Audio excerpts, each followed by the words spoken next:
Today I talk with Yattom. We talked about the similarities between Japanese and Western culture, how Agile taught him about the importance of emotions, and we even talked about the idea of debugging people.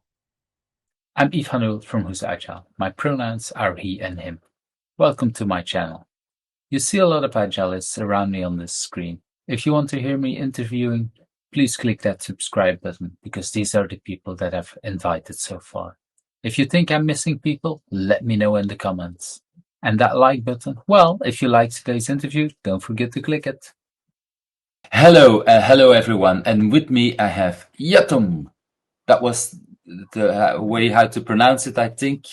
And you are well. I'm recording this from Belgium, and let's show this how this is. This is Belgium, where I am, and let's ask Google to show us where you are, and we'll immediately see that he's taking us all around the world, and we're coming to Tokyo, where you are at this moment, if I'm correctly. And at my time here, it's a little bit. It's almost 9:30, so in the morning. And on your side, what time is it?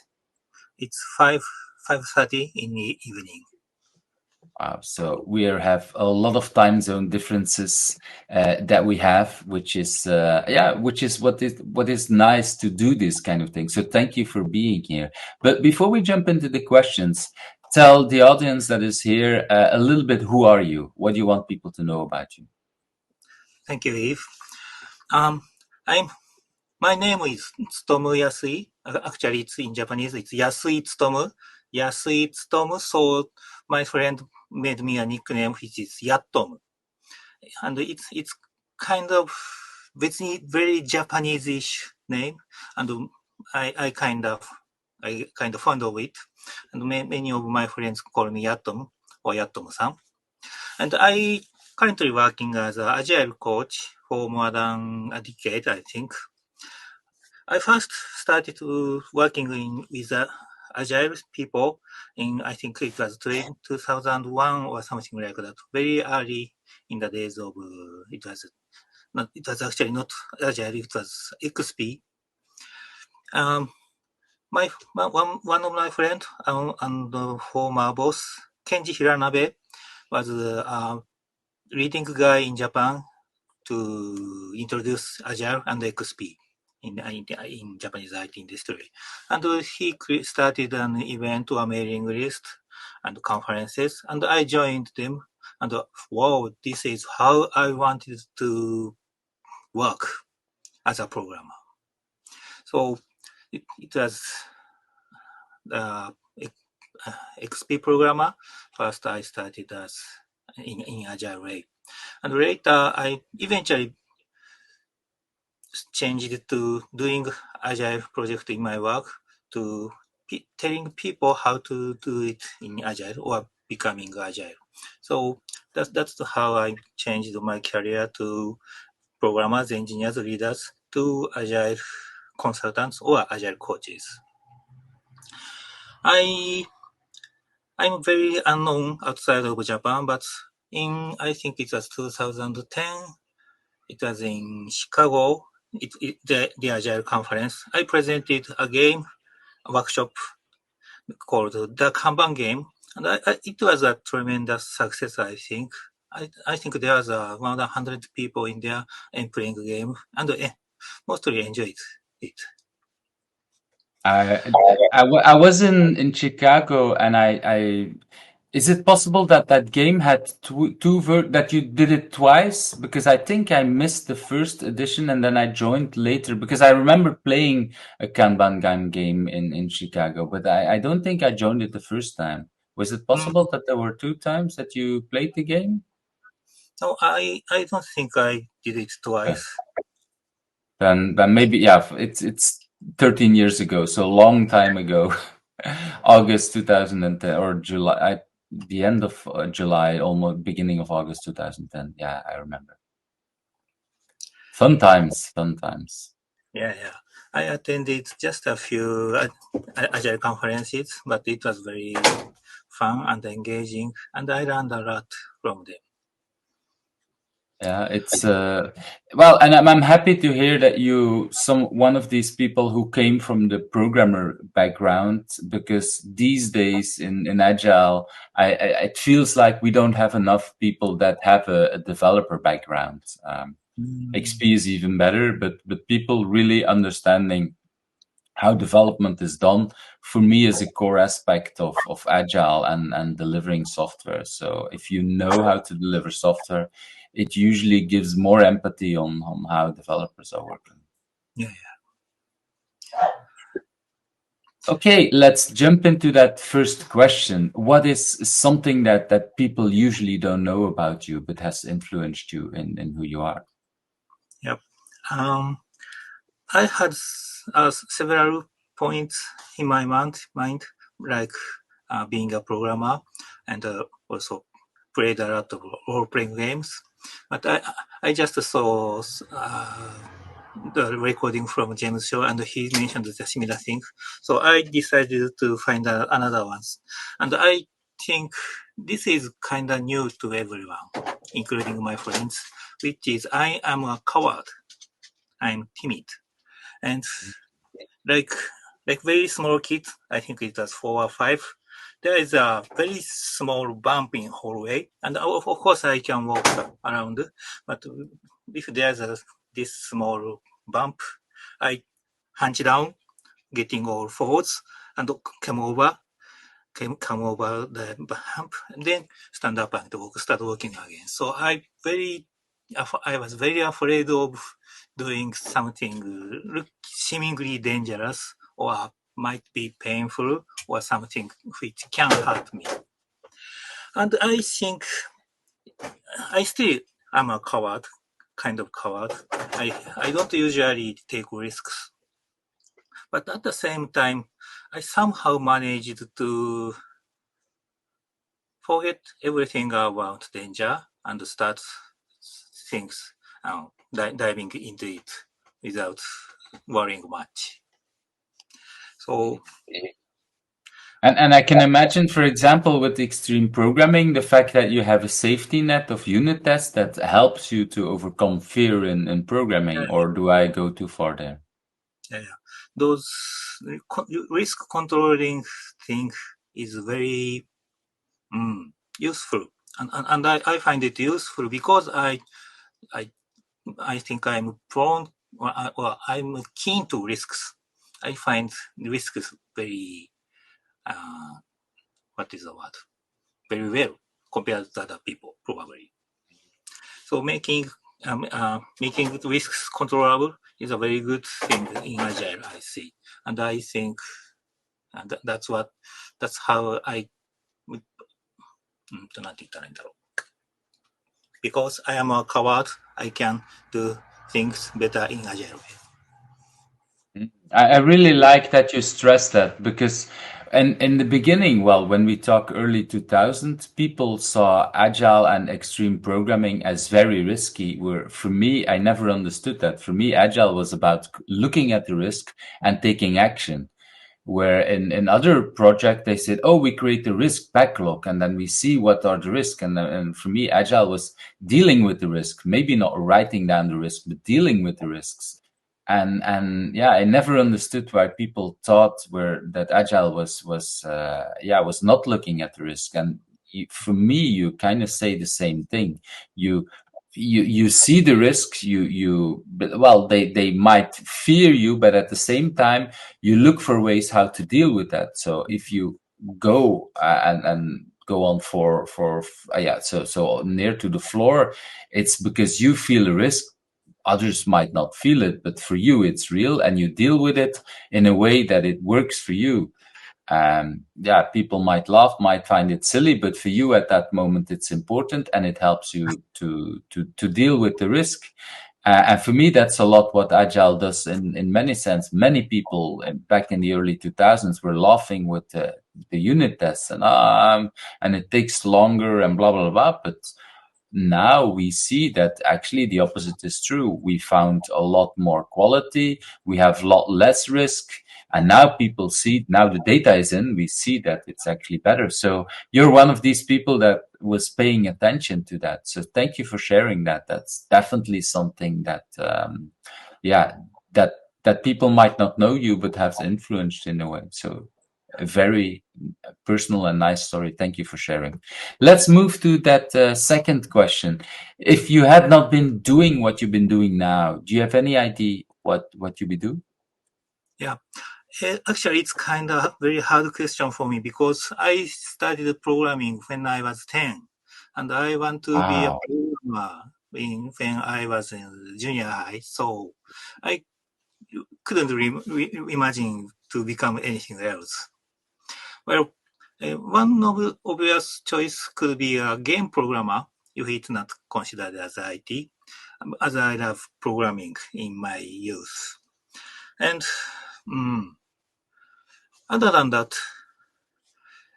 the thing is, becoming a programmer or going to IT industry would be obvious choice for me. But if I miss Agile, if I didn't meet Agile, that I could be very different person. I imagine. Like I've learned through Agile to be human or to work with other people is very important. But I was a programmer who can write anything, or so I imagined, and I can solve anything I encounter. So I could be very selfish and arrogant programmer by now. Maybe it has ground,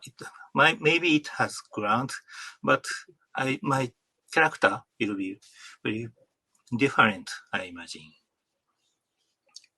That is a very deep thought. I can imagine that it's true for many people, but not many people thought about or talk about it here. So this is wonderful that you bring that up. How agile and the way you work and think is actually it's influencing even your character. So that's that's wonderful. And I recognize for many people here thinking about what could be different in what I did originally or what should be. Yeah, it is a hard thing because of course you lived your life the way you lived and it's hard to do. But sometimes it's interesting to see where we're coming from, even if it's hard. So you answered it in a different way as many other people, and that's what I value about it, because I'm not here to look for people answering all the same thing. You look at the deeper level. So thank you for doing that. I think Go ahead. I think that my body is consisted from things I eat. Similarly, my character and my behavior are all consisted from what I saw, read, hear, or learned from. Those come from other people, usually, or usually from people or environment. So it's very stupid to think this is what I am. I was always this way. I'm always changing from things I take.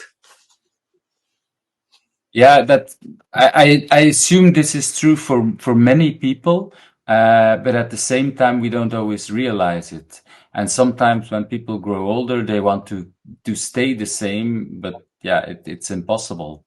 And it of course is hard for us to see how different we are than when we were 20 or something like that. That's we tend to feel it's a little bit like a child at age 10 thinks, oh, but I was always able to read and write. And it's like, no, there were things that were different and we don't always realize it anymore.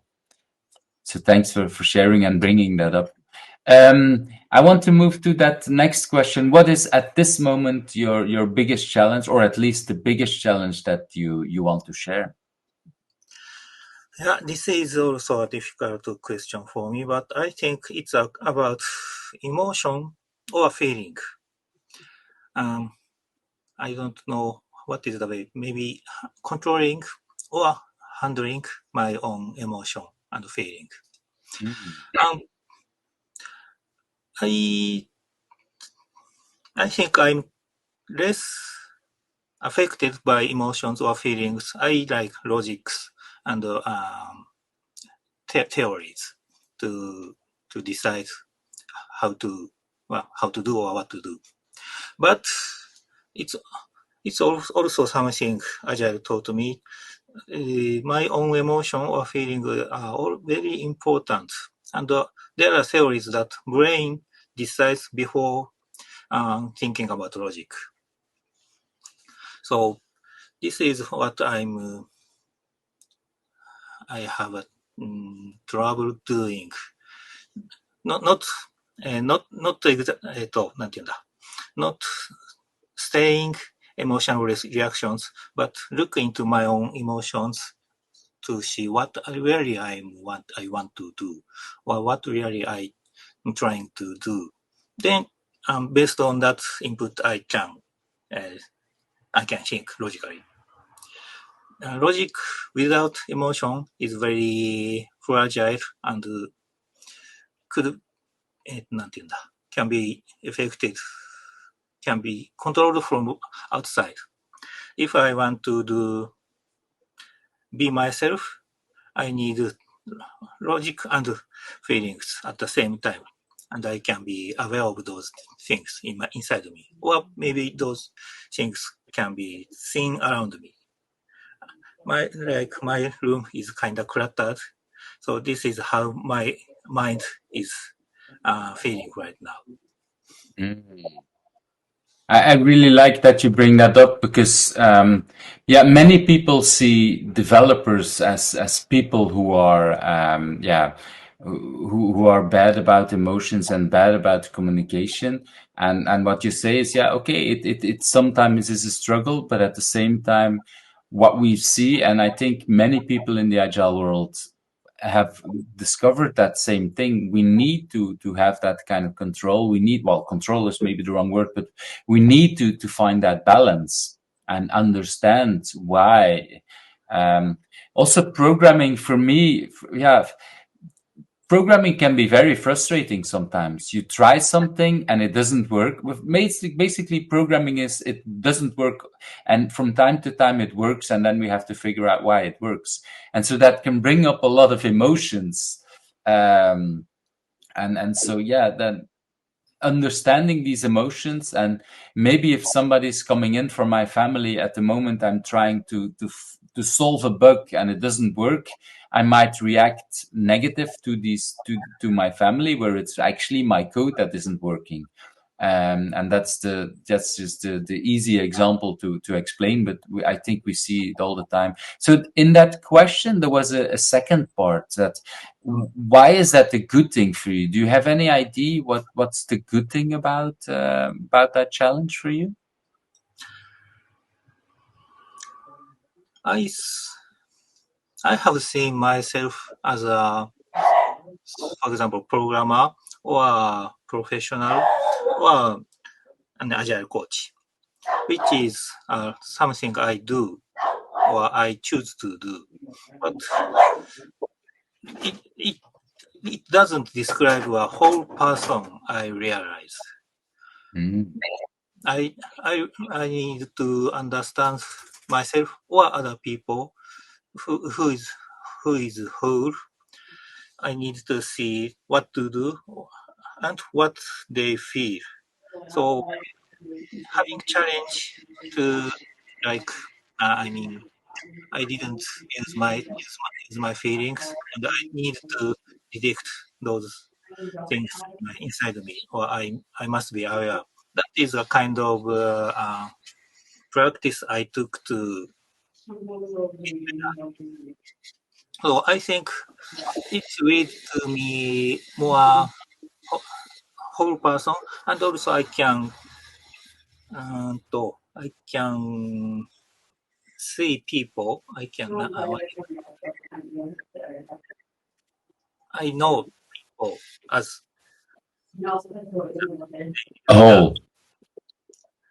or I'm becoming, or I'm going near to that, to see someone as a whole. I usually see people as something, someone, or something I need to react. I need to manage. I need to obey.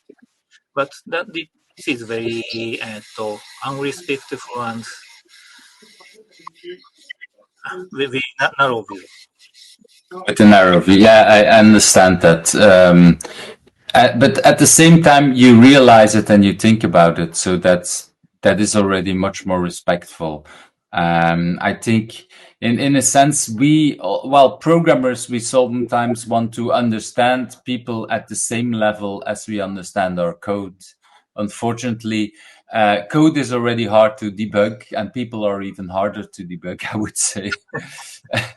So that's it's a nice way describing that, yeah, how hard it is. But I also like the fact that you say, okay, it's about understanding myself, and by understanding myself, I can try to understand other people. That's what I'm hearing you say. You can debug code, but you can't debug people or actually do anything to people. You just be yourself near someone who are interacting. You can't put your hand in somewhere, in someone, and change anything. Yeah, I agree. I agree. It's I use the metaphor to trying to understand people, but it's not debugging. You're correct, because debugging, you go into the code, into the detail, and that's not possible with people. You can only do it. I don't know, how is it called, black box testing from people, but it's a kind of strange thing. Okay, let's move to that next question. What is something that drives you? Yeah. So, yeah, what some drives me is one thing that pops into mind is about games. I like games, playing games, also creating games. I used to play a lot of computer games and also board games when I was kids.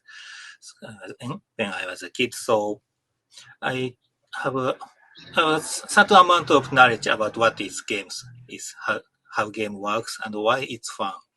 So I recently, and in these years, I made games like the Kanban game or psychological safety game, and also my latest work is called Win by Team.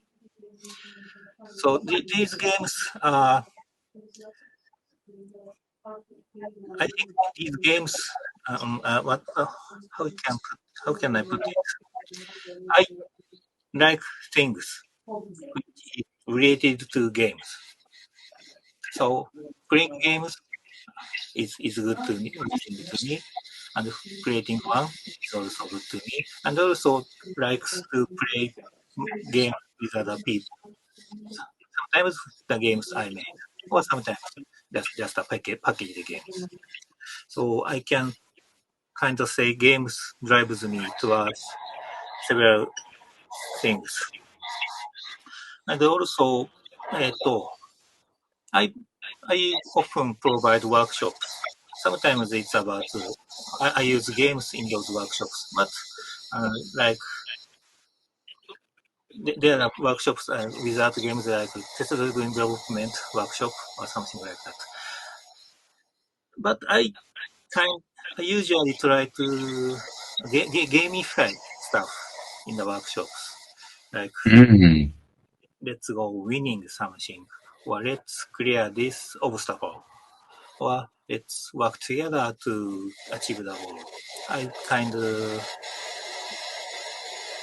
of often set those elements from games into my workshops, or sometimes in teams I coach. So I think it's kind of strange that games drive me, but I can say I can describe those things. And you also gamify then, well, not just the games, but the work around you. Do you try to gamify when you're coding or you're working with a team? Is that something you try to do for yourself also? In programming with team, making a to-do list and let's what it was. Let's defeat one of them and make a victory. It's kind of gamification. Yeah, I recognize that. So that's it was a little bit a leading question because I see similar things in myself, and yeah, it's I recognize a lot of that. So it's very nice, and it can be really a driver to learn something. I'm a big fan of Duolingo, for example. And so I'm learning Ukraine now, and I don't know, I'm at 320x days. So yeah, even if I don't have much time, just making sure I get that next day. If today I don't have much time, I will take at least 5 minutes to keep my level, to keep my chain, and then okay, maybe tomorrow I will make more time, but at least I don't lose my strike. And yeah, I noticed that it helps. It helps to keep regular things, and yeah, I like that very much. I want to move to that next. You already thought about multiple things that you created and things like that. So the next question is about your biggest achievement. I don't know, is it easy for you to brag? Because basically this is about bragging. What are you most proud of? Is that easy for you? No, it's not easy for me. I can speak about the stuff I'm recognized with. I think most big one from in my history is translation of this book, Mike Cohn's Agile Estimation and Planning, into this Japanese edition. And Wow. this book, this original book itself is very great, and the translation, I can say I'm proud of the quality of translation. I work with someone who named Shintaro Kakutani, who is a leading edge in Ruby community in Japan. And I'm proud of this book. And they are still read. And many people count the book as the most important book about Agile. One of the most important books of Agile. It's interesting because I read Mike Cohn's book when it came out. I've actually in 2005 or 6, I think, I joined his course about this book as well. I haven't reread it in like 15, 16 years, but it was a core book for me at that time as well. It's interesting because I have it somewhere there. I should watch it again and re look at how I still what are the things I'm still using. I really like that you do these translations. So because you're not an official translator, I assume, eh? Yeah, I'm not a professional translator. Mm-hmm. But for me, that's I've helped translate a few books as well, not personally, well, not fully myself, but with a group of people.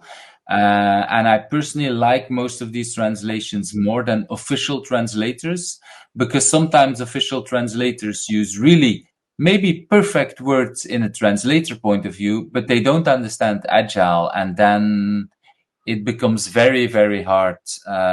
So yeah, I'm a big fan of community translations from people that do understand Agile, because it makes these translations so much better. So I should really, I have to do this. So I should really applaud. Thank you. Sorry, it takes a little bit longer than I thought it would do, but I think it's important to applaud people for the way we help our community. That really is a nice thing to help out. So yes, you can be proud of it. Is it? Go ahead. My games might help people in IT, in Agile, or maybe other fields. Like, I made this psychological safety game printed and sold on online. And Mhm. it sold like 600. Not a great number, but I think I can say I'm proud because so many people learned about psychological safety through playing games. And the part of me is proud of it because they have no idea who made this game. They don't know me. They just know this game. I like that way. Myself is not need to be popular or famous or anything, but a good idea and a good gadget, good device, good game to learn about it is a good thing, and I can be proud of it. I like the way you talk about it. It reminds me of what I would say. If you look at a pop or a rock band, most people know the singer, but actually the drummer and the bass player they don't know. But these are really important for the music as well. And for me it sounds like you're someone of the supporting band. You might not even be on stage. You might do the light show, or you might do the music, the mixing desk, and you're also important. So yeah, you don't sound like the person who wants to be forefront as a singer and getting all the attention, but you create the things that are really important also for the people. And I would argue, and again, I haven't worked with you, but I would argue that the people around you, the band that you're working with, these people, they know who you are. The people who are using the psychological safety game to help their teams, they might look a little bit and say, okay, this is the person that creates it. And this person did the translation. So they kind of know, okay, you did a few of these things. So that's it. I'm really interested in, because the game psychological safety is the hot topic in Agile these days. It's always been really important.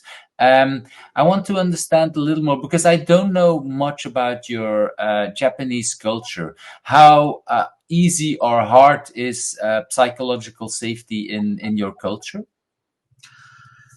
I think it's still difficult or important thing in Japan, but probably a bit different from Western world. We Japanese people tend to, especially the traditional big Japanese company, tend to have a culture which is, I don't need to talk, you know me, or I don't need listen to you because I know you. This unspoken communication was very important in Japanese culture and still is. And there is a word, an unfamous word saying in Japan, 空気読む, which is read the atmosphere. There are many people in, say, meeting room, and they are speaking something, but there are some kind of atmosphere which prevents someone from talking. And that's very natural in Japanese culture or Japanese companies, because it kind of makes things go smooth. It looks like a discussion, but actually there is one big person which already made his decision, and everyone is trying to support his decision under this atmosphere. There's no psychological safety.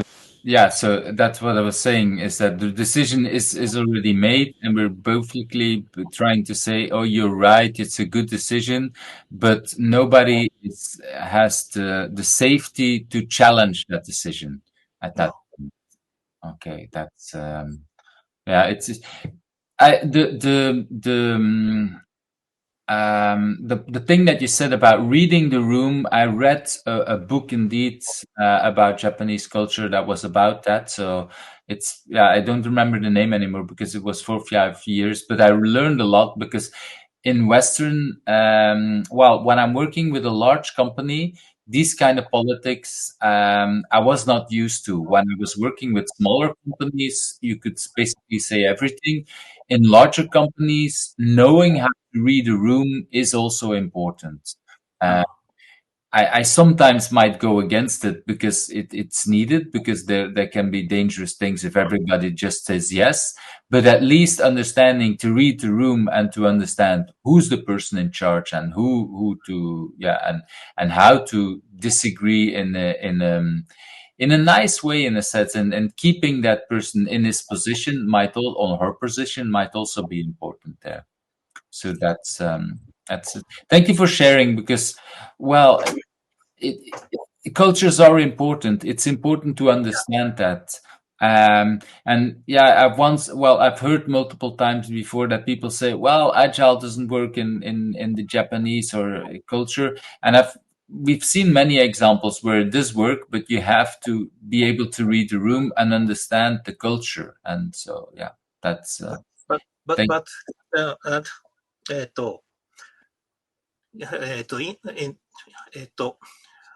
impediments in introducing agile is culture, but the difficulties in culture is not very different from in Japan from Western world, because there is agile report. What was that name?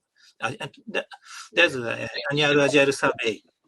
Someone is doing and producing a report, and there are obstacles in their introduction.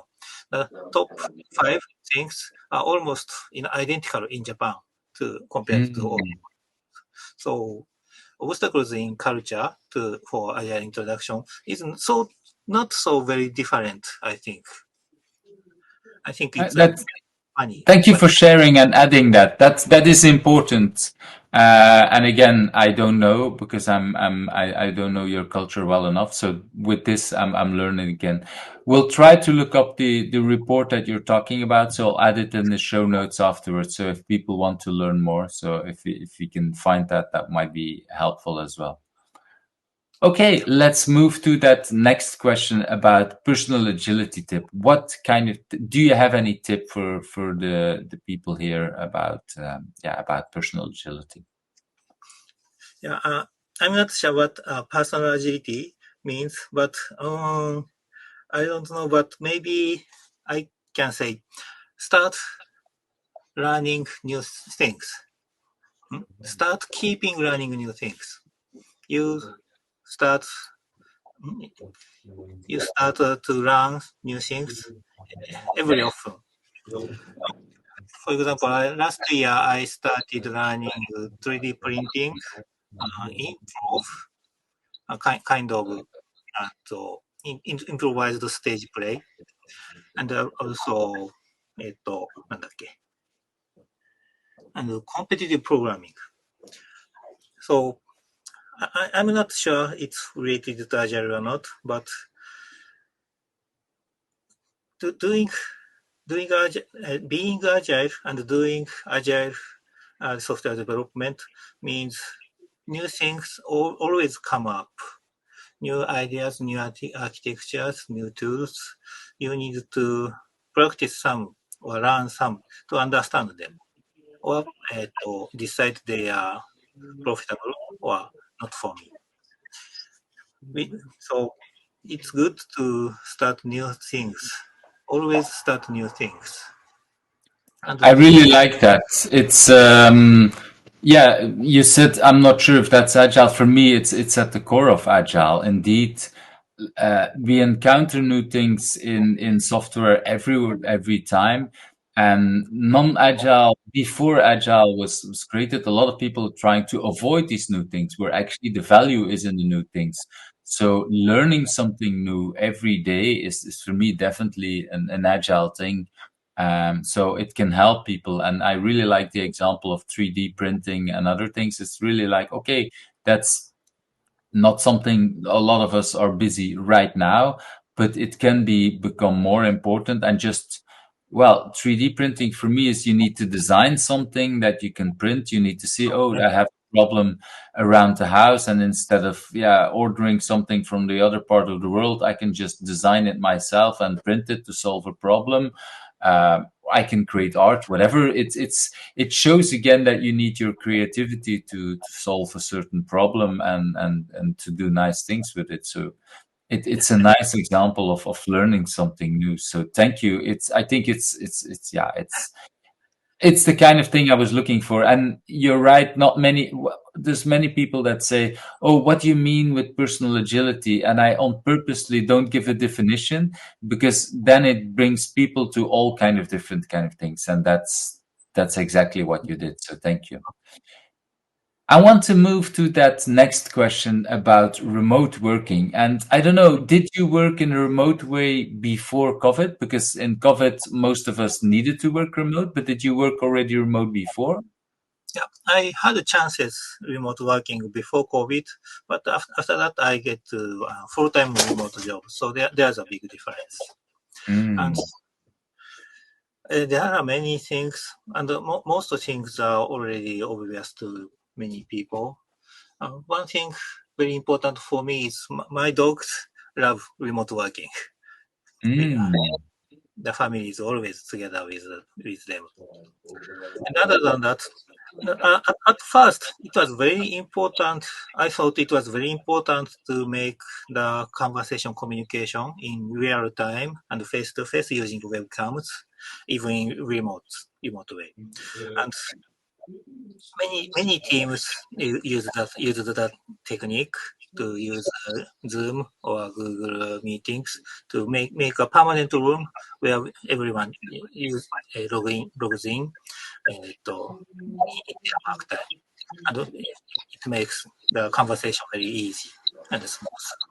But later, I found that this is not necessarily the best way for some kind of people. There are many people who are more comfortable with text chat like Slack or Teams, and they rarely use webcams.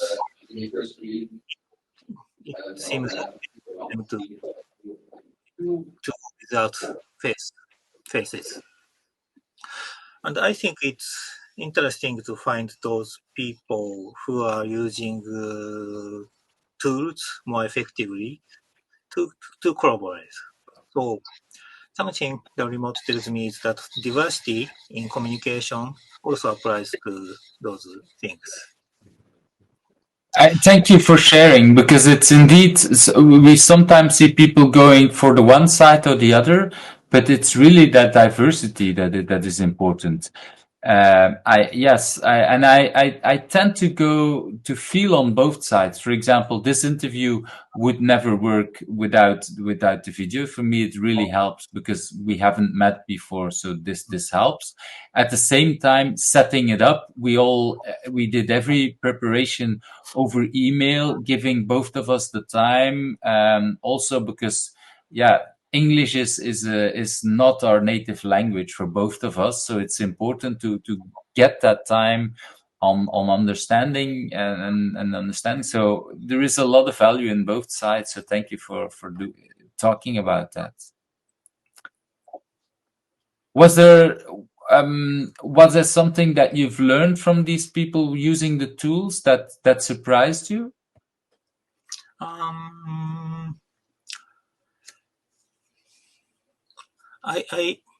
I find that the development of online whiteboards are tremendous. I always use Miro, but Mural or Microsoft Whiteboard are also good. They are very great alternative and perhaps changes how we work. I tried to put Miro in the center of our work. We start working, opening a Miro and see what should be done. There are task boards, there are data, there are links, and Miro can be the center of our work. I'm still trying to do it right, but it's kind of different from real whiteboard in a room compared to the online whiteboard where we can put literally anything on it. It's hard. Well, for me, it's harder to draw on a mirror. With there are some tools, but still, yeah, it's. But I like the idea of putting it in the middle. Like, okay, put it in the center, because even with a physical whiteboard, it is in the center. People are watching the whiteboard when we discuss.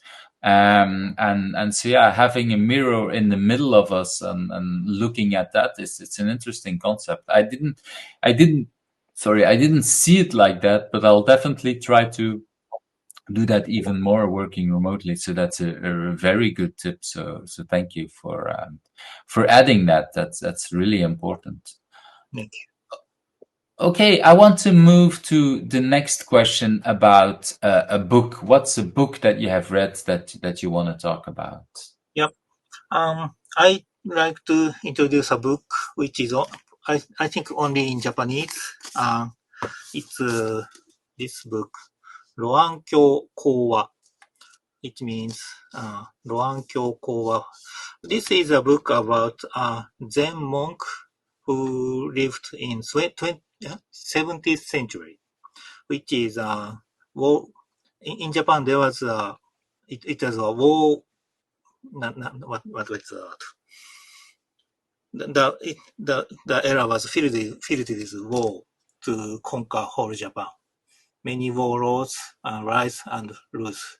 And this monk, 鈴木翔さん or 翔さん Suzuki was a samurai and who fought in battles and killed people, and later became a Zen monk to study his way.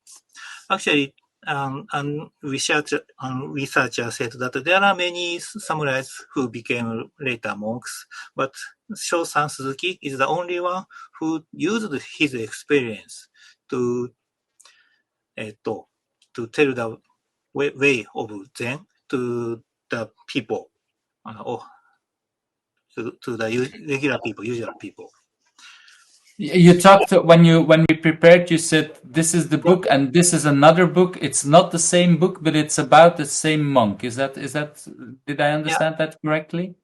Yeah, so for people who are here that want to understand a little more about the story Warrior of Zen might be the translation if you don't know any Japanese.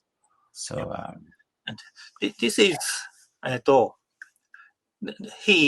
Shosan was a Zen monk, and I think, including me, thinks Zen is like be silent, be calm, and be yourself, that kind of thing. But his Zen is very different. It's called Nyo Zen, and Nyo is a guardian god in Buddhism. And his Zen is going not like this, but kind of like this. He said that Zen should be more honest and more focused and more full of yourself. And that's a completely different mindset and theory, I would say. And he says that people should be aware of that death is inevitable for everyone, and death might come anytime when you are unexpected. And so you should be prepared to death, and this is the interesting part, which is you must live honestly, or practice honestly, and put out your fullest. And that way you will be free, live your life. There's another book, and this is actually one of his Shosan's own writing, and he told to usual people like farmers or town folks to have a good life, and which means Buddhism is about going to heaven after death, but to go to heaven, you need to practice. You need to abandon your usual life and practice in Buddhist way or Zen way, and go into temples and chant every day. But it's hard say, abandon your life and go to temples, chant every day. It's very difficult for usual people. So usual people had doubts that they cannot go to heaven. Mm. And Shotan told them that heaven is not after this, it's in your life. And you achieve heaven in your life by working to your fullest. Do everything you need to work. Don't hesitate, don't slack, or don't play in your free time. Do it like this. Mm. It's very different. And I find I read his book in trying to how an engineer can be happy in his life, in her life. And I hope it is a hint. And I hope there's a hint in his books. And I'm not saying it's a great discovery, but it's good to know that programmers can be can get in flow. Programmers can be なんて言うんだろう。Sometimes programmer became code itself and change or generate as he or how she wishes. I think there's a word flow describes that state in the world. Yeah, I really I think I understand what you mean. If you're in that flow, and I can link it to indeed in a Zen kind of way. I don't know enough about Zen, but I can really that you're there, your mind. It's really like, okay, I'm in that state of mind of flow, creating it and doing that. And I think you can. There's also runners high, people that run that say the same thing. I'm at some point I'm in such a flow that things are just going naturally, and I can definitely see that as a kind of Zen way of okay, going into that one. And I can imagine that for many the jobs that I don't know, many people, there are ways of doing that kind of in a Zen way. I've never heard about this way of Zen, but I really like that, because it's a much more human or worldly or normal way, and not just, okay, these are the monks that are there somewhere in the temples, but it's for all of us. Yeah. I think I made I think you understand me. Wow. Okay. I'm glad this well that yeah, it's an interesting concept. So I'm learning. So that thank you very much for sharing that. I want to move to probably for me one of the most interesting, and for some people even harder question is that what question didn't I ask, and what question do I think I should also ask you? Yeah. I couldn't prepare for this, but I have an idea that the question is, what is something Agile is lacking? Am I saying it right? And my answer is code or ethics. I mean, being Agile can be applied to anything. Software development, product development, or daily work, or private things, your own life. Agile can be applied to anything. So that makes Agile Agile as a concept which can be used in a bad way, like criminal things or wars, hurting people. And I'm not sure what can be done, but I hope there is something to prevent it. I really like that, because for me, Agile is a lot about the values, so the values that are in the manifesto. But even there, I agree. yeah, if you would write software for, I don't know, doing something bad, that doesn't feel right. There's some ethics in me that says I don't want to work for this or that kind of company because, yeah, for me it is important. And the code of ethics, I know that the Agile Alliance is playing around and has some kind of code of ethics for agile coaching. But what I feel is that what you're talking about is even at a deeper level about agile itself, where to apply agile in certain things. Yeah, that is a wonderful answer. It's indeed something that when people originally started with agile, it looked very close to, okay, this is for software development, this is what's making our life better and whatever, and it's for writing in a good way, writing software. But it wasn't about, okay, where are the dangers to apply it? Because all tools can be applied in a good, or can be applied also for bad things. And that doesn't make the tool itself bad, but it's good to say, well, this is not how we intended it to use. So that is a wonderful way of thinking and a wonderful, thing where people can talk about. So that's and did you how would I say it? Is this something that you've worked on or talked before with people? Do you have any idea what could be such code of ethic, or is this just an idea that you now blurt out for the first time? Actually, no. It just came to my mind after reading their question.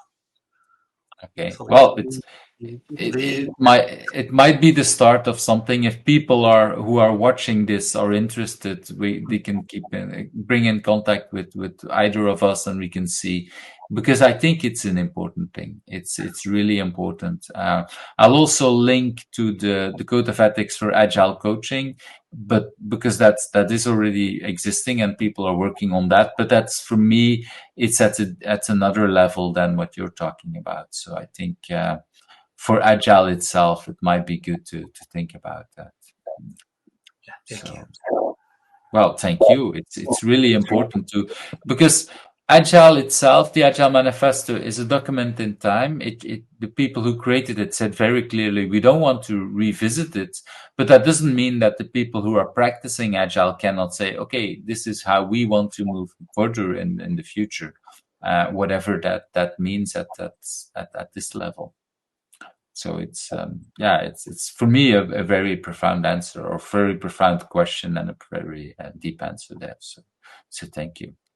I want to move to that last question about who do you think I should ask next? What's a person that you want to invite? Yeah, I'd like to invite another Japanese fellow who is Kiro Harada. I think that's his picture. I found that one on LinkedIn, so I think that's correct, huh? Yep. And he is very, very active, and not only in Japan. And he makes he makes speeches in several conferences all over the world, and he often visits the Asian country and work together with the people in there. And also he is